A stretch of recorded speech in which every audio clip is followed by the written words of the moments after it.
ओम नमो भगवते वासुदेवा। श्रीमद् भागवत महापुराण प्रथम खंड।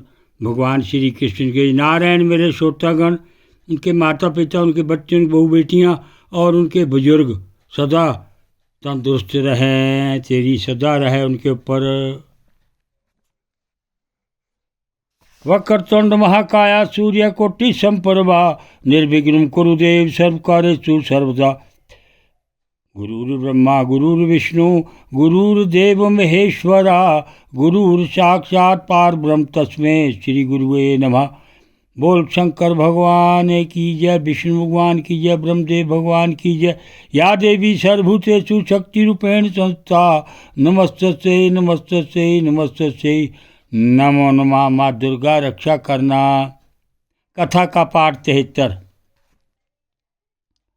ना तद विचित्रम खलु सत्वधमामणि, श्वेत जसा यो न पराविवत तमः। तत्तो अभिपद्या भया हन नमासुरो, रुषा नरसिंहम गदयोर्वेगया। तम विक्रमंतम जगदम गदाधरो, महोरंगम तक्षयसुतो यथाग्रीत। सा तस्या हस्तोत्कलित तदासुरो, विक्रीडतो यद्दहर अगरुत्तमता। असाधवमन्यन्त हरत को कसो अमरा, गणस्ता भारत सर्वधि स्तणायपा। तम मन्यमानो निज वीर्य शक्तिं, यदस्त मुक्तो नरहरिं महासुरा। पुनस्तमास जत खड्ग चर्मणि, प्रगरम वेगेन चित्तशर्मो मृदे। तम शयेन वेगम सतचंद्रवर्त्माभि, सचरनतं चिद मुपरयदो हरि। कृतवातासं खरमूत स्वानो, लवणं निमीलिताक्षं जगृहे महाजवा।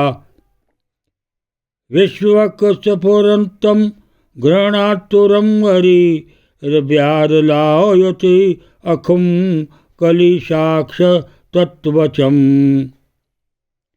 द्वार योर अपातया ददार लीलाय, नखेर यथहि गरुडो महाविषम। समस्त शक्ति और तेज के आश्रय भगवान के संबंध में ऐसी घटना कोई आश्चर्यजनक नहीं है, क्योंकि सृष्टि के प्रारंभ में उन्होंने अपने तेज से प्रलय के निमित्त भूत तमोगुण रूपी घोर अंधकार को भी पी लिया था। तदनंतर वह दैत्य बड़े क्रोध से लपका और अपनी गदा को बड़े जोर से घुमाकर उसने नरसिंह भगवान पर प्रहार किया। प्रहार करते समय ही जैसे गरुड़ सांप को पकड़ लेते हैं, वैसे ही भगवान ने गदा सहित उस दैत्य को पकड़ लिया। वे जब उसके साथ खिलवाड़ करने लगे, तब वह दैत्य उनके हाथ से वैसे ही निकल गया जैसे क्रीड़ा करते हुए गरुड़ के चंगुल से सांप छूट जाए। युधिष्ठिर उस समय सब के सब लोकपाल बादलों में छिपकर इस युद्ध को देख रहे थे। उनका स्वर्ग तो हिरण्यकश्यप ने पहले ही छीन लिया था। जब उन्होंने देखा कि वह भगवान के हाथ से छूट गया, तब वे और भी डर गए। हिरण्यकश्यप ने भी यही समझा कि नरसिंह ने मेरे बलवीर्य से डरकर ही मुझे अपने हाथ से छोड़ दिया। इस विचार से उसकी थकान जाती रही और वह युद्ध के लिए ढाल तलवार लेकर फिर उनकी ओर दौड़ पड़ा। उस समय वह बाज की तरह बड़े वेग से ऊपर नीचे उछल कूद कर इस प्रकार ढाल तलवार के पैंतरे बदलने लगा कि जिससे उस पर आक्रमण करने का अवसर ही ना मिले। तब भगवान ने बड़े ऊंचे स्वर से प्रचंड और भयंकर अट्टहास किया, जिससे हिरण्यकश्यप की आंखें बंद हो गईं। फिर बड़े वेग से झपट कर भगवान ने उसे वैसे ही पकड़ लिया जैसे सांप चूहे को पकड़ लेता है।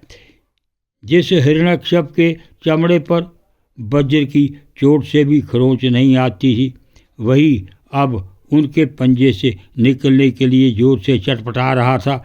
भगवान ने सभा के दरवाजे पर ले जाकर उसे अपनी जांघों पर गिरा लिया और खेल खेल में अपने नखों से उसे उसी प्रकार फाड़ डाला जैसे गरुड़ माँ विषधर सांप को चीर डालते हैं। ओम नमो भगवते वासुदेवाय।